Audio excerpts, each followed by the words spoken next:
So one team that nobody's talking about that I think is a solid team. Um, they're the first in the NFC South. I know it's not saying much, but I think that is a team that's really going to be a team that nobody wants to play in the playoffs. Tampa Bay Buccaneers.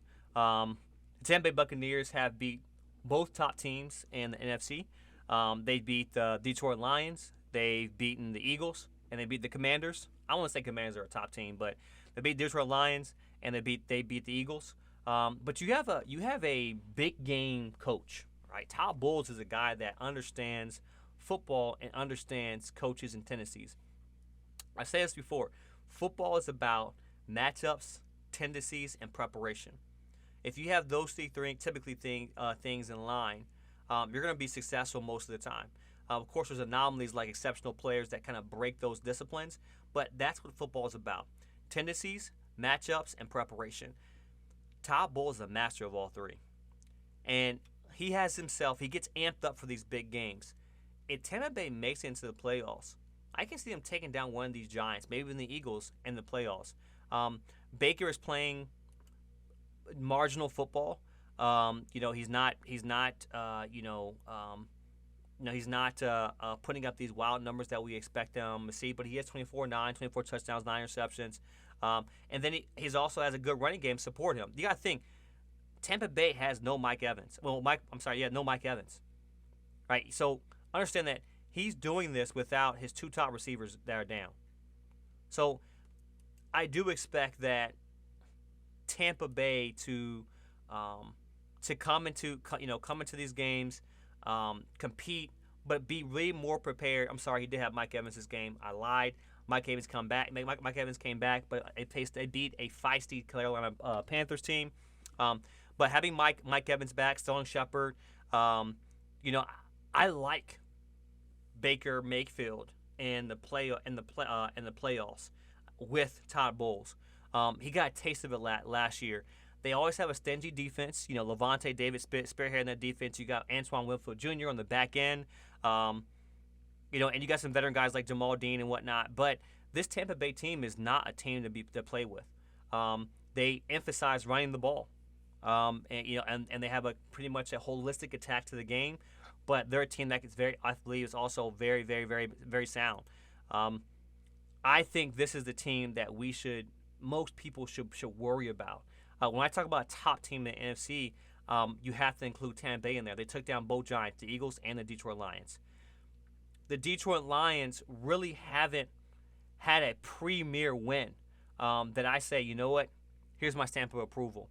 They lost their biggest pass rusher, but if you don't have a good interior front four or a good balanced offensive line that has identity, you rely on play design, tendencies, and play calling.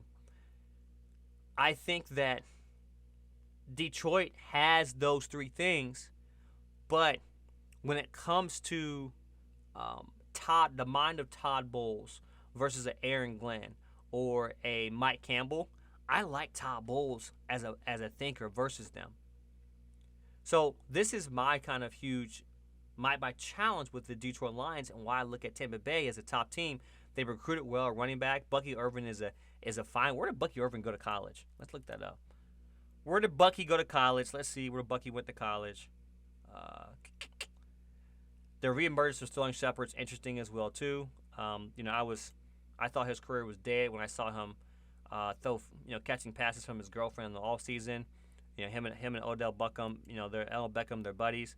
Bucky Irving went to Oregon. I should have known that. I know that. This is a rookie out of Oregon that's coming in, and you got to think this year. He has 133 carries this year. My goodness. Wow, he's a workhorse. Bucky Irvin's going to amass 1,000 yards on the ground. Bucky Irvin has 6 tubs on the ground, 732, 133 carries. He's 35 receptions on 37 targets, good out the backfield, 285 on the ground. So he's already amassed 1,000 yards this year. I know they see him using the return game. But Bucky Irvin is a guy that he's scrappy. He knows how to hit the hole. Even though the Buccaneers offense isn't running a bunch of complex, doesn't have a complex running scheme, Bucky Irving is finding a way to get into the end zone. But I do think that it. I lied. I do think Tampa Bay does have a good diverse running scheme, which I think is how you should run. You can't just run inside zone. You can't just run stretch. You can't just run power ISO.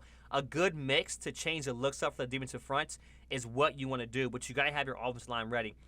I do think that the Buccaneers do have a good diversified mix of plays for Bucky to run, but he's doing the work, and I think that he's doing what he's supposed to make himself be a little bit more polarized in this offense. Tampa Bay is a top team. I would not be surprised if they make deep headway or have a deep run in the playoffs this year. So, not Detroit, but Tampa Bay and Todd Bowles.